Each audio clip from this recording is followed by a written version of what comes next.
Artillerie, aviation, les forces irakiennes progressent face à un adversaire déterminé. Des obus de mortier ont été tirés en direction des positions tenues par Daesh. Daesh qui a replié ses combattants dans les quartiers tout proches au nord de l'aéroport, repris en fin de semaine.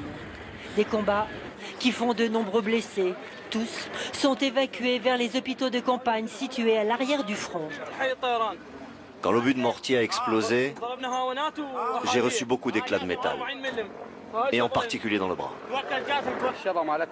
On vient de retirer ces billes de métal des corps des blessés.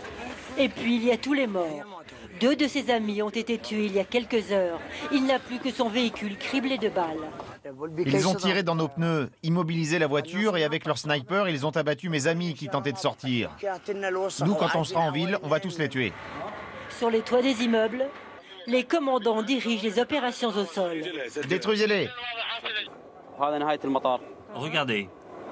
Ça, c'est notre ligne de front. Et là, ce sont les premières maisons où nos hommes sont en train de progresser. Pendant ce temps, les généraux observent les résultats des frappes aériennes.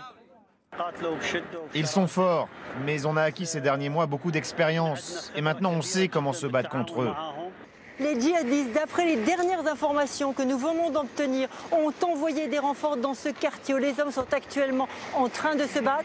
Il serait plus de 1000, parmi eux, beaucoup d'étrangers.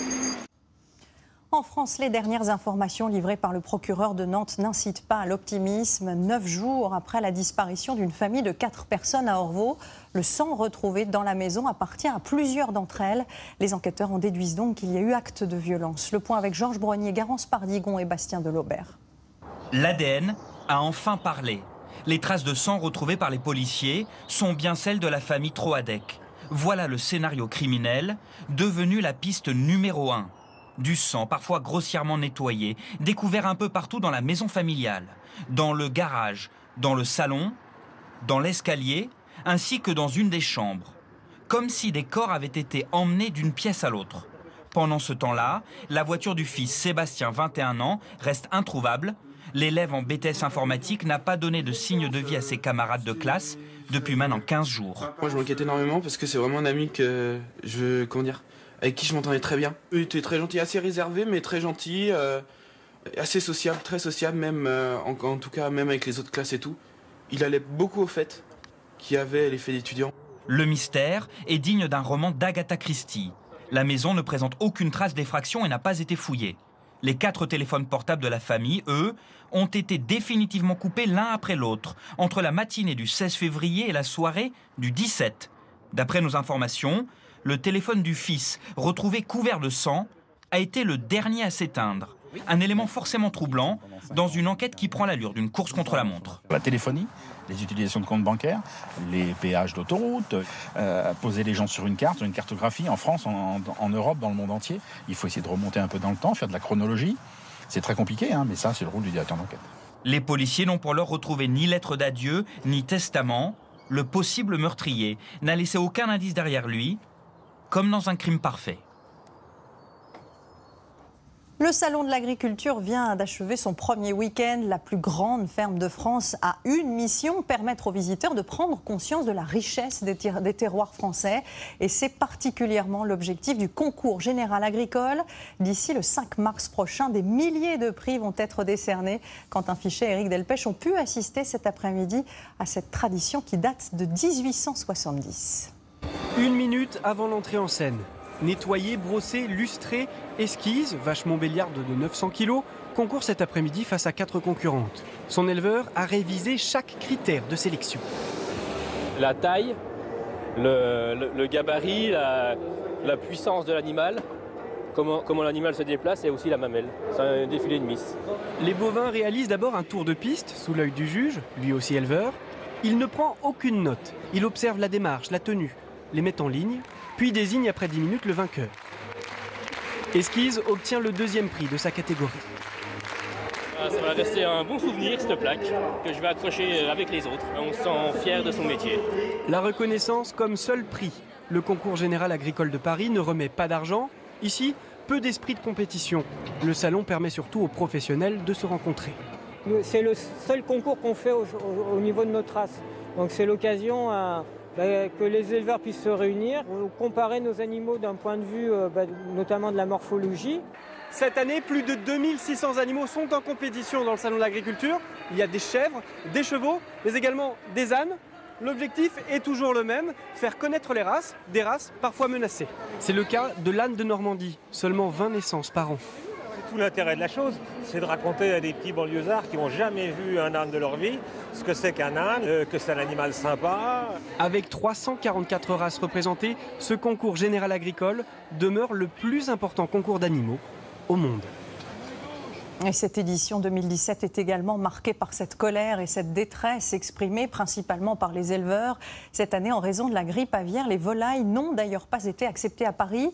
Une mesure mal vécue par les professionnels. Dans le sud-ouest, beaucoup ont dû abattre leurs animaux dernièrement. Guillaume Ployer et Jean-Vincent Molinier sont allés recueillir le témoignage de 2 des éleveurs des Landes. Je vous propose de les écouter. Les volailles vivantes seront les grandes absentes du Salon de l'Agriculture. De toute façon, les éleveurs landais n'ont pas vraiment le cœur à la fête. Donc ici, vous êtes sur l'entrée d'exploitation. Moi, je ne vais pas vous laisser aller plus loin. Vous allez laisser votre véhicule ici et je vais vous équiper pour pouvoir m'accompagner sur l'exploitation.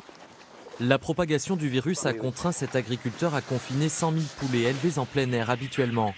Jonathan Lalondrelle se rendra bien à Paris cette semaine, sans animaux, mais avec la ferme intention d'alerter les politiques sur une filière en crise profonde.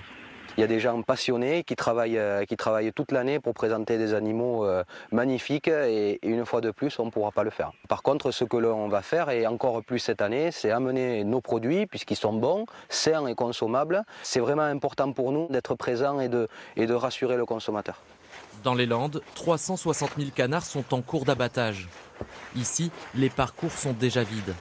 Ils ont été vidés jeudi. Voilà. Tous les animaux ont été abattus. 960 précisément. Et la perspective d'un nouveau vide sanitaire lors des prochaines semaines suscite de vives inquiétudes. L'an dernier, on nous avait dit non, ça ne reviendra pas, on va prendre les mesures, ça ne reviendra pas, ou quelques foyers par-ci par-là. Cette année, c'est pire finalement, puisqu'on ne laisse pas aller les canards au bout. Donc on se pose énormément de questions sur la reprise. Les éleveurs attendent un calendrier précis de la part du ministre de l'Agriculture. La reprise de l'activité est espérée pour le mois de mai. En marge du Salon de l'Agriculture, s'est aussi ouvert le CIMA, le Salon mondial du machinisme agricole. Il a lui aussi beaucoup de succès. Un domaine qui, comme celui de l'automobile, se convertit peu à peu à l'électrique. Armel Hanou et Louis-François Coruble nous ont sélectionné quelques-unes des principales nouveautés. Incontestablement, c'est l'attraction de ce salon du machinisme agricole. Cet engin, aux lignes futuristes, est bien un tracteur, mais il est totalement autonome. Il n'y a même plus de cabine conducteur. C'est intéressant, mais je pense que dans cette version-là, ça n'existera jamais. Il n'y a plus d'agriculteurs là? Je ne sais pas, si, on restera agriculteur. Il n'y a plus de main-d'œuvre, c'est notre avenir. Voici son concurrent. Lui est équipé d'une cabine obligatoire en Europe pour pouvoir circuler sur la route. Savoir où le tracteur va, les intrants, c'est des choses que l'on maîtrise parfaitement aujourd'hui. C'est des choses que l'on sait faire avec le conducteur. La nouveauté ici, c'est que l'on va pouvoir rendre le tracteur autonome et donc de travailler dans la parcelle sans le conducteur avec un superviseur à distance qui peut être dans le même champ dans une autre machine ou directement à la ferme. Collecte de données, usage ciblé des produits de culture, ce robot électrique effectue les tâches pénibles comme le binage et le désherbage sous le contrôle du maraîcher.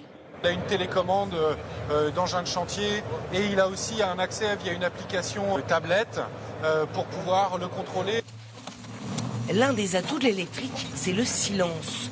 Pour les travaux forestiers ou les tournées en élevage extensif, ce quadricycle tout-terrain. Avec 4 roues électriques motrices et avec le système pendulaire, on arrive à passer dans des fossés avec des angles de dévers de 50 degrés à droite et à gauche. Parmi les nouveaux tracteurs qui ont ravi grands et petits, ce modèle à 8 pneus entièrement fabriqué en France. Les opposants à Marine Le Pen avaient promis de perturber son meeting de Nantes. Finalement, la présidente du Front National a pu tenir sa réunion publique normalement cet après-midi. Un important dispositif de sécurité avait été déployé. Axel Monnier et Anouchka Kafliéler. Ils voulaient perturber le meeting. Des manifestants anti-extrême droite ont bloqué quelques accès du Zénith de Nantes et pris à partie 2 quarts de militants FN aspergés de peinture. Les gens étaient inquiets parce qu'il y a des personnes âgées, des jeunes mères de famille, des enfants qui sont dans le bus. Déjà hier à Nantes, des heurts avaient éclaté entre les forces de l'ordre et des manifestants en marge d'un rassemblement anti-Front National. Alors finalement, tous les militants ont pu accéder au Zénith de Nantes sans problème et le discours de Marine Le Pen a bien commencé à 15h comme prévu. Il y a été longuement question du rôle du chef de l'État et des institutions françaises. Nous supprimerons le quinquennat pour un septennat non renouvelable. Elle a à peine parlé de François Fillon, mais a désormais une autre cible. Monsieur Macron, oh monsieur Macron. Ce monsieur Macron, monsieur Macron. Ce monsieur Macron dont monsieur Hollande aurait pu signer le programme économique devient dans cette élection la possibilité pour le système de se survivre. Marine Le Pen appelle aussi les magistrats à ne pas s'immiscer dans la campagne présidentielle, alors qu'elle et ses proches sont visés par 2 affaires judiciaires. À 56 jours du premier tour de la présidentielle, la course aux alliances continue. Ça y est, c'est acté. Yannick Jadot se désiste au profit de Benoît Hamon. Les militants écologistes ont voté à près de 80% aujourd'hui. Benoît Hamon qui est notre invité ce soir. Bonsoir. Bonsoir. Alors avant de vous donner la parole, nous allons revenir sur le paysage de la présidentielle qui a un peu changé ces derniers jours, à commencer par le ralliement de François Bayrou à Emmanuel Macron. Voici Partie de campagne, épisode 25, signé ce soir Cyril Adrien Salmand et Pierre Christina. J'ai décidé de faire à Emmanuel Macron une offre d'alliance. Je retire ma candidature à l'élection présidentielle. Nous allons, mes amis, contrer les attaques, traverser les tempêtes. François Bayrou comme soulagé. Avec ses proches, quelques minutes après l'annonce de son renoncement au profit